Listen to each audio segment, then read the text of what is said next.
अच्छा, एक बात सोचिए, दुनिया को चलाता कौन है? अगर दिमाग में फौरन अमेरिका या रूस का नाम आ रहा है ना, तो शायद ये सोच थोड़ी सी पुरानी हो गई है।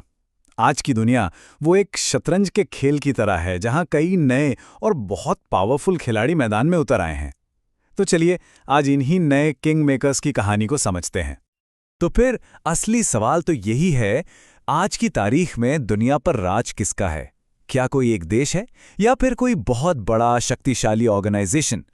जो भी जवाब मन में आ रहा हो, यकीन मानिए असलियत शायद उससे कहीं ज्यादा चौंकाने वाली है।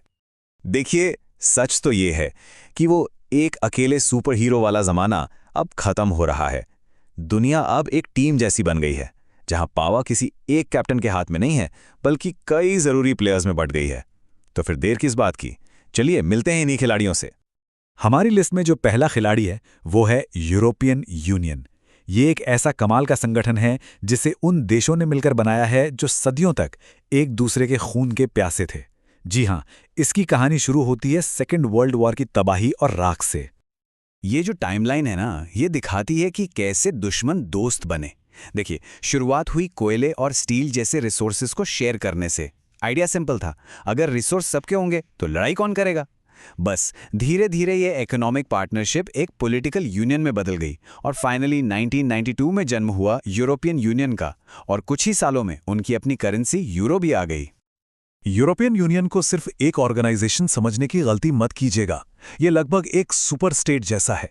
मतलब सोचिए, इसका अपना झंडा है, अपना राष्ट्रगान है, अपनी करेंसी है। जब ये ग्लोबल स्टेज पर बोलता है तो एक अकेली, बहुत ही पावरफुल आवाज के तौर पर बोलता है। और हाँ, जब भी ताकत की बात होगी तो पैसों की बात तो होगी ही। यूरोपियन यूनियन की इकोनॉमी लगभग 17 ट्रिलियन डॉलर की है। 17 ट्रिलियन! ये इसे दुनिया की सबसे बड़ी अर्थव्यवस्थाओं में से एक बनाती है। इसी से इसकी असली इकोनॉमिक पावर का अंदाजा लगता है। लेकिन रुकिए, ये सिर्फ पैसे का खेल नहीं है। अगर ट्रेड यानी व्यापार की बात करें तो यूरोपियन यूनियन अमेरिका से भी आगे है। इसकी जो कंबाइंड मिलिट्री है वो दुनिया की दूसरी सबसे बड़ी है। और डिप्लोमेसी में फ्रांस जैसे मेंबर्स के पास यूएन सिक्योरिटी काउंसिल में परमानेंट सीट और वीटो पावर है। मतलब ये हर मैदान का खिलाड़ी है। पर इस सुपर टीम में कुछ दरारें भी पड़ी हैं, और सबसे बड़ा झटका था ब्रेक्जिट, जब यूनाइटेड किंगडम ने इस यूनियन को छोड़ने का फैसला कर लिया। इस एक कदम ने यूरोप की एकता के पूरे आइडिया पर ही एक बहुत बड़ा सवाल खड़ा कर दिया। अच्छा, अब यूरोप के इस फॉर्मल स्ट्रक्चर से निकलते हैं और चलते हैं एशिया की तरफ। यहाँ पावर का गेम थोड़े अलग तरीके से खेला जाता है। यहाँ जोर जबरदस्ती नहीं, बल्कि कोऑपरेशन और सबकी सहमति पर जोर दिया जाता है। और एशिया में इस नए मॉडल का सबसे बेहतरीन उदाहरण है आसियान, यानी आसियान। ये साउथ ईस्ट एशिया के 10 देशों का एक ग्रुप है जिन्होंने मिलकर फैसला किया कि भाई हम साथ मिलकर काम करेंगे ताकि इकोनॉमिकली तरक्की कर सकें और अपने इलाके में शांति भी बनाए रख सकें।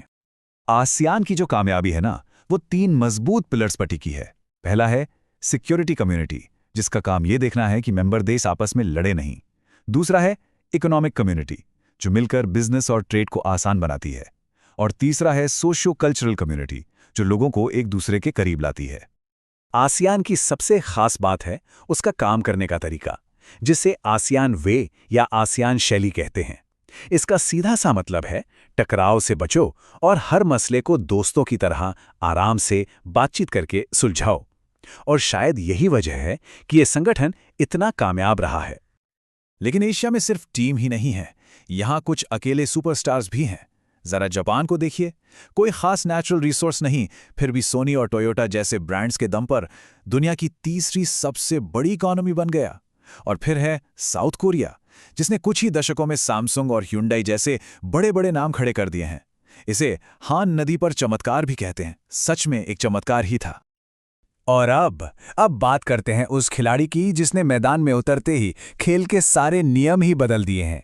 एक सोता हुआ दैत्य जो अब जाग चुका है और पूरी दुनिया को अपनी ताकत का एहसास करा रहा है। जी हाँ, बात हो रही है चीन की।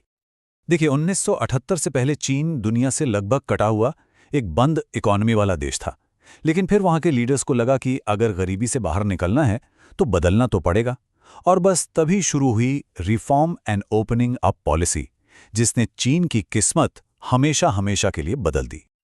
और ये बदलाव कोई रातों रात नहीं हुआ। चीन ने इसे बहुत सोच समझकर स्टेप बाय स्टेप किया। पहले अमेरिका के साथ रिश्ते सुधारे, फिर धीरे धीरे खेती और इंडस्ट्री को प्राइवेटाइज करना शुरू किया, और 2001 में जब वो वर्ल्ड ट्रेड ऑर्गेनाइजेशन में शामिल हुआ तो समझिए उसने दुनिया के लिए अपने दरवाजे पूरी तरह से खोल दिए। और इसका नतीजा किसी जादू से कम नहीं था। सच में करोड़ों लोग गरीबी से बाहर आ गए, चीन दुनिया की फैक्ट्री बन गया और देखते ही देखते एक ऐसी इकोनॉमिक सुपर पावर के तौर पर उभरा जो आज पूरी दुनिया में इन्वेस्ट कर रहा है। चीन के इस तरह से आगे बढ़ने का भारत पर भी बहुत गहरा असर पड़ा है। दोनों देशों के बीच का रिश्ता काफी कॉम्प्लेक्स है। एक तरफ जहां 1962 का युद्ध और बॉर्डर पर तनाव जैसी कड़वी हकीकतें हैं, वहीं दूसरी तरफ बढ़ता हुआ व्यापार और डिप्लोमेटिक बातचीत भी है। ये दोस्ती और दुश्मनी की एक बहुत ही मिलीजुली कहानी है। तो फिर इन सभी खिलाड़ियों यूरोपियन यूनियन, आसियान, चीन, इन सब का मतलब क्या निकलता है? मतलब सीधा सा है, अब दुनिया का कोई एक बॉस नहीं रहा।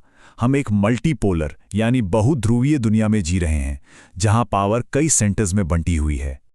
तो इस नई दुनिया में स्वागत है। ये एक ऐसी दुनिया है जहां पावर किसी एक के हाथ में नहीं, बल्कि कई अलग अलग खिलाड़ियों के बीच शेयर हो रही है। और यही बात इस पूरे ग्लोबल गेम को पहले से कहीं ज्यादा अनप्रेडिक्टेबल और रोमांचक बना देती है। लेकिन ये सब हमें एक बहुत बड़े सवाल पर लाकर छोड़ देता है। जब इतने सारे पावरफुल खिलाड़ी एक ही मैदान में होंगे, तो हमें ज्यादा टकराव देखने को मिलेगा या ज्यादा सहयोग? इस एक सवाल का जवाब ही हम सबका आने वाला कल तय करेगा।